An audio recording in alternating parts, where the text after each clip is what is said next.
Hey guys, be sure to press like and subscribe. I want to do a video today about like the freedom to be yourself. And I was thinking about this video for the past couple days about like how to start it off, and it's kind of an interesting topic because a lot of people that come to the Philippines, they um they come here for the freedom of, like retirement, but they don't become them full selves because they're still stuck in that American thought process. And I was thinking about this guy I met, and some of you people might know who I'm talking about. It's a guy named Ritchie Havens. He opened for Woodstock, and I remember going to one of his concerts because I was a big Woodstock fan, huge Woodstock fan. And I remember walking to this small theater um, in downtown Charleston, South Carolina. I was in the service at the time. I was about 18 years old, and I really wanted to see somebody that played at Woodstock, so it was kind of cool. But anyway, I remember going into the theater and I walked in, and like I said, it was a Ritchie Havens concert, and I didn't know what to expect because all I knew was that he played at Woodstock. I didn't know that much about him. I remember, hearing about all the other greats that were there, like, the Rolling Stones and, Janis Joplin, but I never heard of Ritchie Havens. So I was like, kind of like, okay, I'll go check it out. So anyway, I walk in, and I was there about maybe an hour earlier because I was used to going to regular rock concerts where you walk in and there's tons of people, and this was a small theater, so I didn't know what quite to expect. Was it going to be, like a bunch of performers on stage and a small, was going to be really like a tight place? It was gonna be kind of cool, and like you're gonna be almost up front watching the concert. I didn't know what to expect, and I walked in there and there was a bunch of vegetables like all cut up with dips and stuff like that. when I walked in there, I'm like, wow, this is kind of different, and I walk in and there's Ritchie Havens, and he's there and he's dressed up with like this kind of like, look almost kind of like a Muslim hat, but it's kind of like a hippie-ish type Muslim hat. Like he was wearing that when I walked in, and he had like a I don't know what you call it. It was like kind of like an Indian garb, right? He was like the quintessential hippie, and I found it really interesting. So I saw a bunch of people surrounding him, and we all started talking to him and asking him questions about Woodstock and the '60s, and like his thoughts on things. And this guy was like all about freedom, like the freedom to be yourself. And he was talking a lot about the freedom, like he always wanted to be able to be himself, to do the type of music that he wanted to do. He wanted to play the guitar the way he wanted to play the guitar. And Ritchie Havens has like a very strange way of playing the guitar. He even tunes it different, I believe, but he just has a different way to his musical approach, and his singing style, and everything about him is just different. And Ritchie Havens is definitely like has found his he had found his freedom to be himself, and you could see it in him. It was really cool, like he was just kind of like a cool person. So when he started singing, he would tell the stories of each song, and every once in a while he would stop and just talk about things and talk to you as a person and say, guys, you need to find your freedom patch, your place, your soul needs to be free. It needs to be where your heart wants it to be. Okay. And I was 18 years old at the time. It was kind of interesting, like, to hear this guy talk. Here's a guy, he's probably double my age or more at the time. I don't know what age he was at the time, and he looked pretty old at the time, actually. Not really old, but I mean old for me as an 18-year-old kid. But I remember, and he's passed away now, but I always kind of thought about the words that he said, like they always stayed like in the back of my mind too. And I've kind of, I remember in the United States when I was working and everything, and I was like, is this life? Getting up at 5:30 in the morning, 5 o'clock in the morning, rolling out of bed, taking a shower, going down to eat, going off to work, and then you go to work and you got some boss that's hovering over you, that's just all over you every day, treating you like garbage, You got another, probably several bosses treating you like garbage. And I mean, I worked in the school department, and people were just known for treating you bad there, and it was horrible. And one day I said to myself, after going through a whole bunch of stuff, I was just like, this is, I'm not myself. I'm not free. I'm not living the life that I dreamt of as a kid. Like, I'm just not doing it. And I had always wanted to, even as a kid, I had thought about going to the Philippines or Belize, which is then British Honduras. And that was my dream as a child. And I said to myself, geez, I gotta get rolling here, because things aren't happening. And I started putting things in place to come over to the Philippines. And as I started putting things into place, I did like my check off list and all that stuff. And this isn't what this story's about. This is about freedom. But during that time,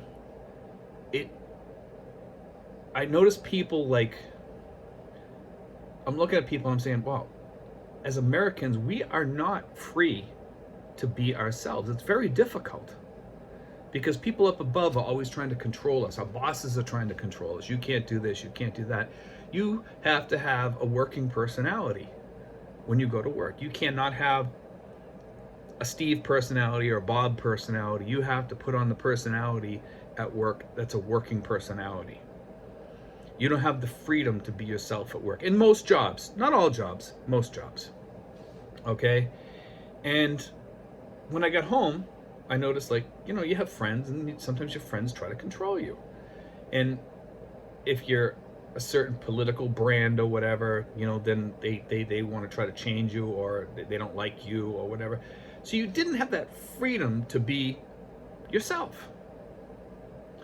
So the more as I went along getting myself ready to travel to the Philippines and to be a Philippine expat, one of the things I said was I was going to leave all that behind. And I did. I left it all on the tarmac. I dumped all my baggage off the tarmac. When I got over here, I reinvented myself in a really, really kind of cool way. As I went along, I had more time to do the things that I wanted to do, to fix the mistakes that I couldn't fix before because I was working too much or whatever. So now I'm in this place where I can do what I want to do. I can be who I want to be. I can fix my house up the way I want to fix it because I have the time to do it. I can pick my friends or choose to cut off relationships or whatever now, and not worry about it as much. Because I think the Philippines as a retirement spot, it's awesome. It's awesome because you have these freedoms. You have the freedom to get up every day and move if you want. If you have the money to do that. I recommend that you always have enough money to move over here. But I always think about Ritchie Havens, and he sang songs of freedom too, and Janis Joplin, she used to sing songs of freedom. And as Americans, we were given freedoms, but do we really have freedom? In the United States, I think a lot of people have lost their freedoms. And by coming to the Philippines, I mean, granted, things are different here, and we're Americans. We're not Filipinos. So we live here, and it's different for us. It's a lot different for us. And we don't have to worry over here as much about politics as the Filipinos do. We don't have to worry about politics back home as much either, So, I mean, with that said, it's a different experience for expats here. But when you come over here, you can certainly mine out what your dreams are and your freedoms, and live your dreams over here more so than you can back home. Now, in what ways? I mean, like, for me, I have a YouTube channel. I took my TEFL certificate, teaching certificate over here to teach English as a second language. I have that if I need it. I can use it. I grind out other ways to make money, and I do fairly well. I have my little, niche things that I do that, make me some extra money now. And over here, you figure things out as you go along. It might take you 2 or 3 years to figure these out, but you you have the freedom now to take your time to do things the way you want. And freedom means a lot to me, especially as you get older. Nobody wants to get held down and be told what to do every day, or be told you can't talk about certain things. And I notice back in the United States, there's certain subjects that are very touchy. You can't talk about it. They cut you off the social media. I mean, I was removed from Facebook, and I don't even know why. I must have mentioned something about Trump or something or whatever. And something. My Facebook was not the most political Facebook in the world out there. I mean, my Facebook got cut off when I reached the Philippines. And all of a sudden I was writing a message to somebody on Messenger, and all of a sudden it came down and they booted me off, and they took away my freedom, and they took that away from me while I was in the Philippines. So I mean, and I look at that as a United States thing. Like, I noticed that in the United States, if you speak about certain things, you're shunned. You speak about Donald Trump, you're shunned. You have to fit a certain style, like lifestyle over there. And if you don't, if you're a square block, you're not going to fit into that circle, and I think in the United States there's a lot of square blocks over there that are getting fed up with the stuff, and their freedom to say what they want to say and everything has been taken away from them. So they've kind of just like up and left. And over here I can speak whatever I want pretty much. I mean, yeah, on the social media platforms, some of them I can't, some of them I can, I don't speak too much about my politics because I don't have to over here,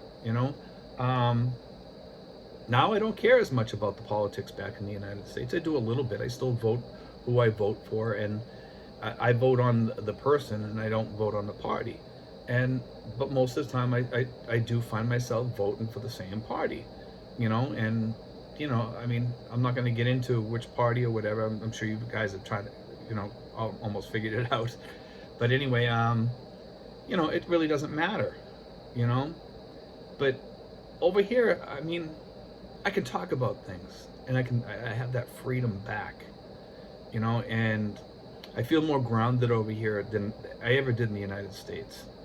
I feel I have the freedom to get up in the morning if I want, run off to the beach for the day and come home at the end of the day, or go out in a boat for the day, or go up to Manila for the day, or go out shopping for the day, or go out and hang out with some friends or whatever. I mean, right now, yeah, things are slower because of the what's going on in the world, and I can't do as much of that stuff as I used to, but I can still go out and do things, and that's the greatness of life, is the freedom to do the things you want to do.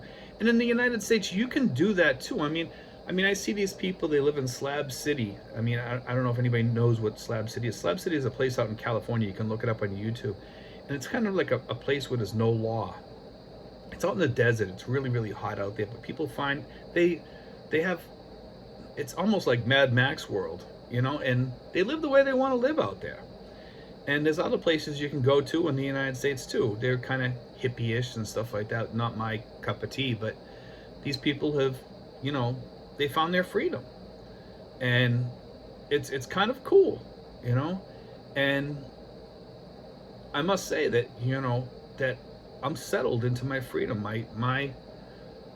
My life is where I want to be now. Being an expat in the Philippines, my soul is where I want to be. I'm happy here. I gotta tell you, I mean, I think a lot of people come here and they find themselves here, and some people lose themselves here in the Philippines. There's a lot of expats who are lost here. They turn into drunks, alcoholics. They die of boredom. They don't know how to stay busy. A good thing here to have is a hobby, and whether it be painting or doing videos or going on small trips or what have you, because otherwise you're gonna get bored, and that's key, is staying busy around here. Freedom can be really boring sometimes if you have nothing to do, and there was something that Janis Joplin said one time. I can't remember what it was. It was about freedom is just another word for nothing left to do, and I don't know if I agree with that. I think that's what she said. I think that was her words, and there's plenty to do. There's plenty to do when you're free. And I don't know, it's something I want to talk about today and just put out there. I don't know if this is going to be a great video or not, but I hope it is. But anyway, guys, God bless. Take care. Be sure to press like and subscribe. Or if you dislike it, dislike it. You know, I mean, I'm okay with that, guys. You know, I really am. I'm okay with that, you know. I mean, I'm just happy to have you guys watch my videos. Okay, guys? And I also want to welcome all the new subscribers, by the way, that have been subscribing to my channel. And we have a lot more content coming up. I like to keep my content a little bit different than most of the Dumageddon and Cebu tribe and the Subic Bay people and Bohol and all those other YouTubers out there. I think you'll find my YouTube channel a little bit different. I don't focus on the Filipina dating thing as much, if at all. I mean, I have a few, you know, videos on it, but not very much. I also have, you know, talked to Filipinas directly too about dating Americans and expats, you know, foreign expats. But anyhow, guys, God bless, take care, and be sure, like I said, be sure to like and subscribe. Thanks, guys.